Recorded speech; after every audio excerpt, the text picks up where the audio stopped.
like, share, subscribe and press the bell icon for ऊंची आवाज India. ऊंची आवाज़ इंडिया में आपका इस्तकबाल है। मैं हूं आपका मेज़बान इब्राहिम नफीस। वो ज़माने में मुअज़्ज़ज़ थे मुसलमान होकर, वो ज़माने में मुअज़्ज़ज़ थे मुसलमान होकर, और हम ख़ार हुए तारिक क़ुरआन होकर।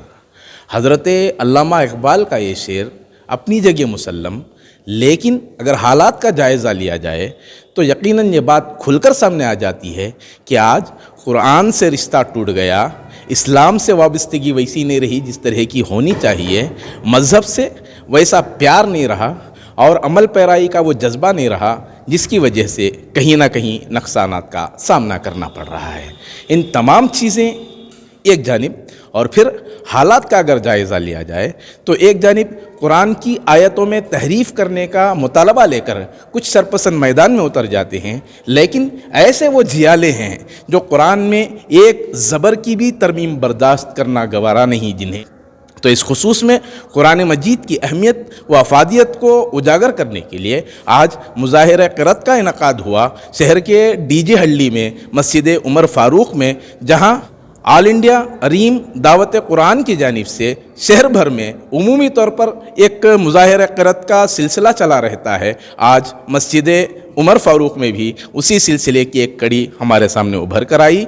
जानते हैं प्रोग्राम के इनक़ाद में कैसी काविशें दरपेश रहीं और क़ुर्राए कराम किन किन इलाक़ों से यहाँ शरीक हुए और कुरान के इस पैगाम को आम करने के लिए मुस्तक़बिल के क्या मंसूबे हैं। जानते हैं मोहतरम कारी रिजवान बेग शमसी से। अल्लाह के नबी सल्लल्लाहु अलैहि वसल्लम ने बताया, सबसे बेहतरीन वो शख्स है जो कुरान को सीखे और सिखाए, पढ़े और पढ़ाए।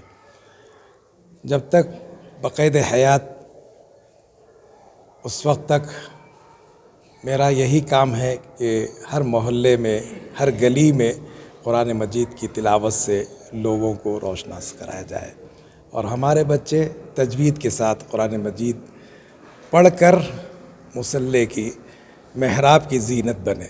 जो मकासिद हैं कुरान की तरतीब या तरतील के सिलसिले में, तो क्या अकेडमियों का क़याम ज़रूरी है और इस सिलसिले में पैगाम को आम करने के लिए क्या तदबीरें, क्या तरीक़ाकार इख्तियार कर सकते हैं?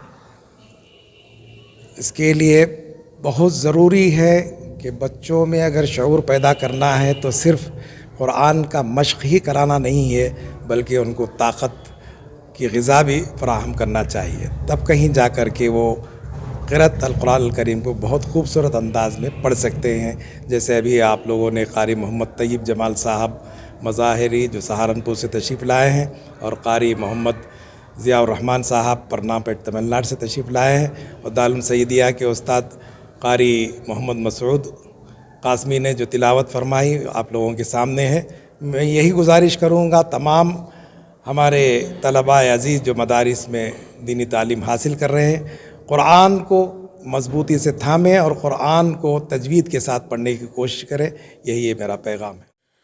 आज तकरीबन 2-2.5 साल के बाद कुरान करीम की ये बेहतरीन मजलिस क़ारी रिजवान बेग शमसी साहब के सरपरस्ती में मस्जिद उमर फ़ारूक डीजे हल्ली ईदगाह महल्ला में मुनक़िद हुआ। माशाअल्लाह क़ारियों ने बहुत बेहतरीन अंदाज़ में कुरान करीम की तिलावत फरमाई, जिससे हमारे ईमान भी ताज़ा होते हैं, कुरान करीम की अज़मत और उसकी अफादियत भी का भी एहसास होता है, और हमें ये मैसेज जाता है कि कुरान करीम यही हमारा ओढ़ना, ये हमारा बिछाना, यही हमारा मरना, ये हमारा जीना है। हमारा दस्तूर मरने और जीने का कुरान करीम है। हम अपने बच्चों को कुरान करीम की तालीम दें और तजवीद के साथ पढ़ने की दें। अब आए 2 महीने के बाद रमज़ान करीम भी आ रहा है इंशाअल्लाह, जो कुरान करीम का मुस्तक़िल कुरान करीम का महीना है। तो अल्लाह ताला ऐसे मजालिस हर पूरे शहर में तमाम मसाजिद में हमें मुनक़िद करने की ऐसी तौफ़ीक़ अता फ़रमाए। एक जानिब जहाँ गाने बजाने का माहौल है और बिलखुसूस पसमानदा इलाक़ों में इस जानिब बहुत कम तवज्जो दी जाती है, तो इस खुसूस में एक पहल करते हुए डीजे हल्डी जैसे इलाक़े में आज का प्रोग्राम मुनक़िद हुआ। तो क्या इसके बाद इस तरह की मुस्तकिल महफ़िलें या नशिस्तों का इनक़ाद करके यहाँ के लोगों को कुरान से क़रीब करने का क्या मिजाज बनाया जा सकता है? देखिए, ऑलरेडी यहाँ मकातिब है, मदारिस चल रहे हैं, मकातिब है, इस मस्जिद में मकातिब है। ये मकातिब दुनिया सबसे बड़ा हमारा लिए कुरान करीम को फ़रोग़ देने का ज़रिया है। मजालिस तो ये ईमान को एक ताज़ा करने का एक ایک سبب ہے. اصل جو ہماری بنیاد ہے وہ شیخ الہند رحمۃ اللہ علیہ جب مالٹا کے جلسہ آپ تشریف لائے، آپ نے کہا کہ ہم یہ چاہتے ہیں کہ قرآن کریم کو پڑھنے کے لیے ہر گلی میں، ہر محلے میں مدارس دینیا، مکتب دینیا ہونی چاہیے. تو مکاتب جو ہے یہ ہمارے قرآن کریم کو فروغ دینے کا سب سے بہترین ذریعہ ہے. ہم ہر جگہ مکاتب قائم کریں، بچوں کو قرآن کریم تجوید کے ساتھ پڑھیں.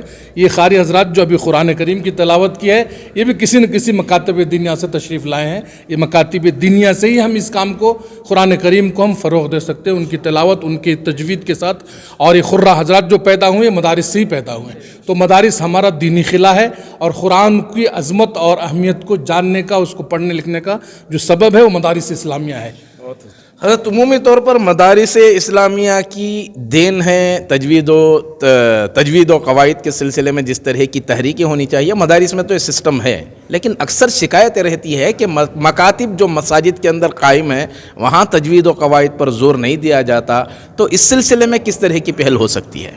بسم اللہ الرحمن الرحیم، نحمدہ ونصلی علی رسولہ الکریم. آپ نے بہت اچھا سوال کیا ہے. تجوید کا جو سلسلہ ہے مدارس کے اندر تو ہوتا ہی ہے، لیکن مکاتب کے اندر بھی اس کی پوری بھرپور کوشش کرنی چاہیے کہ مکاتب کے جو چھوٹے چھوٹے بچے ہیں شروع ہی سے، جیسا کہ تختی نمبر 1 سے لے کر کے آخر تک تجوید کے ساتھ میں، ترتیل کے ساتھ میں بچوں کو تعلیم دی جائے، تاکہ بچوں کا جو ذہن ہوتا ہے کچی دیوار کے مانند ہوتا ہے. تو یہ کہیں نہ کہیں اس کا فقدان ہے. تو اسے فروغ دینے کے لیے کیا طریقہ کار ہو؟ طریقہ کار یہ ہے کہ جس طریقے سے ان قراء کرام کو بلا کر کے لوگوں کے اندر شوق دلایا جاتا ہے. آج ہماری جو قوم تنزلی کی طرف جو جا رہی ہے، اس کی بنیادی وجہ یہی ہے کہ اللہ کے کلام سے دوری ہے. بچوں کو ناآشنا کرایا جا رہا ہے. دنیا کی تعلیم تو دلوا رہے ہیں، لیکن قرآن مجید کی تعلیم کا جہاں تک مسئلہ ہے اس سے بہت دوری ہے. اس لیے حالات پیش آ رہے ہیں. میری گزارش یہ ہے کہ وقتاً فوقتاً محلے کے اندر 1 مسجد 2 مسجد نہیں، بلکہ ہر محلے کے اندر، ہر گلی کے اندر اس طریقے سے مجالس کو انعقاد کر کے اگر لوگوں کو شوق دلایا جائے، ذوق دلایا جائے، تو اپنے بچوں کو حافظ قرآن بھی بنائیں گے، وہ تجوید سے بچے پڑھیں گے، اور آگے چل کر کے اس کا ایک بہت اچھا میسیج لوگوں تک پہنچے گا. تو یہ جو حالات آ رہے ہیں انشاءاللہ اللہ کی ذات سے امید ہے کہ حالات ختم ہو سکتے ہیں. تو ناظرین یہ احساسات تھے. بتایا یہ جا رہا ہے کہ تجوید و قواعد کے سلسلے میں ترتیل کے ساتھ پڑھنے کا جو معاملہ عمومی طور پر مدارس اسلامیہ میں پایا جاتا ہے وہ عمومی طور پر مکاتب میں دور دور تک اس کا فقدان ہے. تو اس سلسلے میں کیسی تدبیریں کی جا سکتی ہیں؟ فروغ دینے کے سلسلے میں کیا خاکے بنائے جا سکتے ہیں؟ حضرات علماء کرام اور عمائدین شہر کی جانب سے مختلف مشورے سامنے آئے ہیں. دیکھنا یہ ہے کہ اس جانب کس قدر پہل ہوتی ہے اور لوگوں میں قرآن سے قریب کرنے کا کیا خاکہ ترتیب دیا جا سکتا ہے. یہ تو آنے والا وقت ہی بتائے گا. ناظرین، ہماری یہ رپورٹ آپ کو کیسی لگی ہمیں ضرور اطلاع کریں، اور ابھی تک آپ نے ہمارا چینل سبسکرائب نہیں کیا ہے تو سبسکرائب کر لیں اور نیچے گھنٹی کے بٹن کو دبائیں تاکہ ہر نوٹیفیکیشن آپ تک برابر پہنچے. شکریہ.